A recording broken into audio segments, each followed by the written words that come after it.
Ladies and gentlemen, in 2 days, the double daily uploads will begin. We now have 2,894 people using code MarinTM in the Fortnite item shop.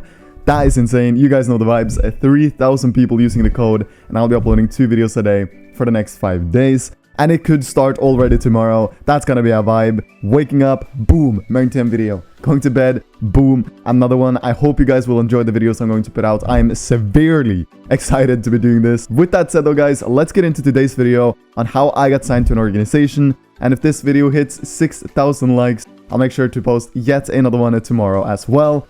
And most likely 2 videos tomorrow. Let's go.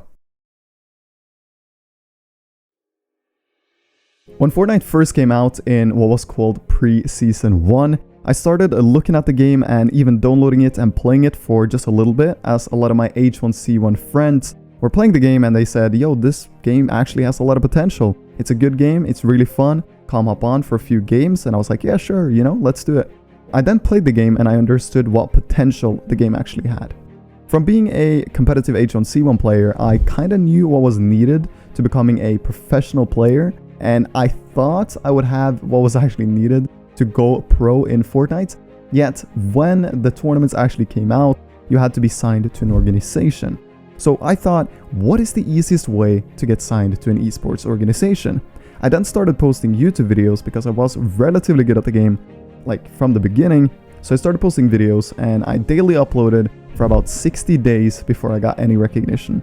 I remember getting 30 to 50 views per video on each of those 60 videos, and then one day I went to bed, uploaded my daily video because I always had to upload at night because my internet was so bad, and I woke up and I saw 100,000 views on that video.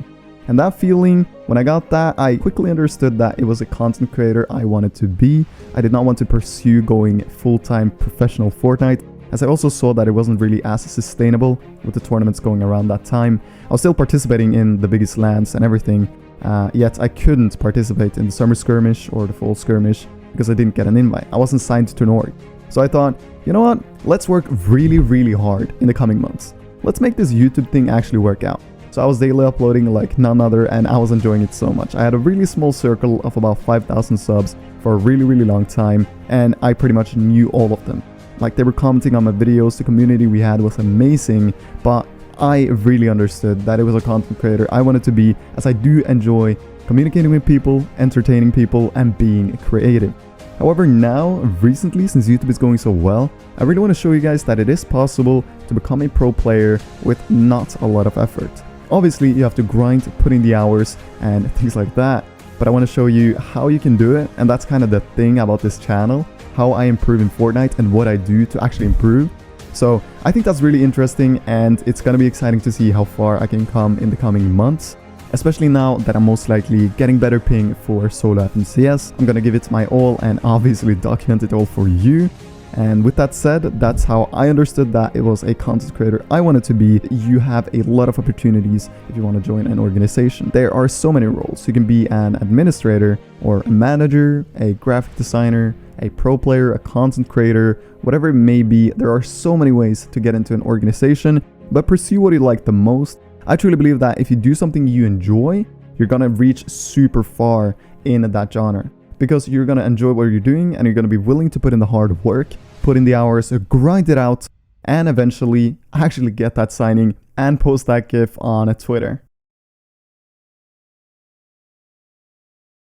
Whether you want to become a professional player, a content creator, or even a manager, you've got to understand that hard work is the key to everything, especially when it comes to becoming a pro player.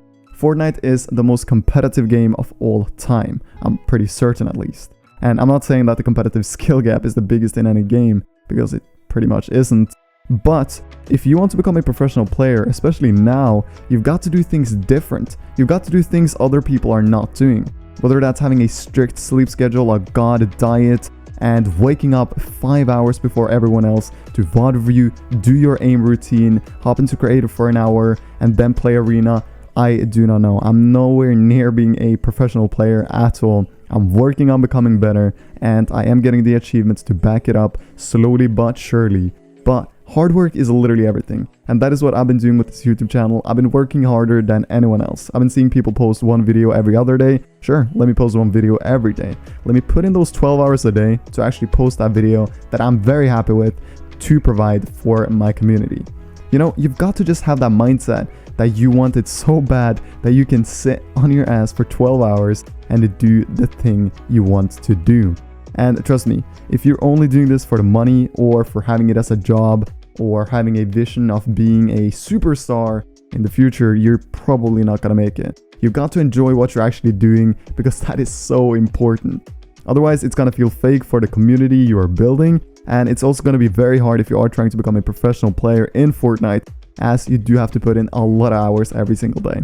So, in short, hard work is key, and you've got to understand that you've got to do things very differently from other people if you actually want to make it. When my channel first blew up, there were only really 2 videos that did that, and those were the 2 videos: how I reached champion in 1 day and Slappy's Editz world record. And a lot of people ask me, yo Marin, how do you get your video ideas? You have something new for every single day. How in the world do you do that? And that is a very interesting question, and it has a very simple answer. I think about video ideas literally all the time. Laying in bed, taking a ride, whatever it may be, I think about video ideas because I think it's so interesting to sit down and talk about topics, especially like these, in front of you guys, especially when I know you guys are somewhat interested in it. So that's what I did with the How I Reached Champion in 1 day video. I was laying in bed, the clock was about 4 in the morning, and I thought, how I reached champion in 1 day. And I just said that over and over and over again. And I was like, yup, I'm getting out of bed and making that video right now. And I went onto YouTube first to see if anyone had done that. And luckily for me, absolutely nobody had done that. So I was the first one to ever post that video. I sat for about 15 hours playing because I wasn't really that good. And getting to champs was pretty hard as Arena just came out. So everybody's sweating trying to get it. So I was sitting there 15 hours playing and then editing the video straight after for like 12 hours. So I had a 48-hour like grind of literally just making the video, posting it. And when I posted the video, I headed straight to bed without like adding any tags, adding anything in the description. I was just like, oh my God, I'm so tired. I posted it on public. You know, the first people that watched it had to watch it in 360p. And then when I woke up 14 hours later, yes, I slept for a really long time. I remember like it was yesterday. I saw that I got 20,000 new subscribers. My phone notification list was all blown up. I couldn't scroll to the bottom of it. And I'd gotten 400,000 views on that video. And that feeling, everybody, like, you've got to experience it to understand how surreal it actually is. The amount of gratefulness I felt in that moment, that all my hard work had finally paid off. Don't get me wrong, I didn't make $1 off that video. But all that gratefulness I had in my body and just like the feeling that the hard work had paid off was just like so insane, and it felt so good. And at that moment I just knew like I don't want to do anything else, man. I just want to keep on uploading these videos and just like keeping on grinding and waiting for that one video to just get through is so worth it. Like if you actually put in the hard work and take everything into consideration, editing, voiceovers, and your general skill of making a video, you're going to make it like sometime or another, you know?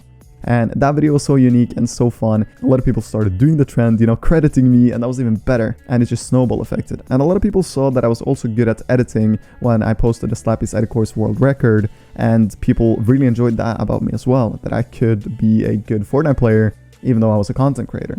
So that was pretty much my journey to blowing up and getting recognition on YouTube. Really only 2 videos that did amazing, and it can happen to you too as long as you just grind, keep a humble and positive mindset doing so. It can literally happen to anyone. So yeah, that's how I kind of made a name for myself within the YouTube community, and so can you. Lastly, I want to talk about whether you should DM an organization or you should wait for the organization to contact you. For me personally, I have always waited for the organization to DM me.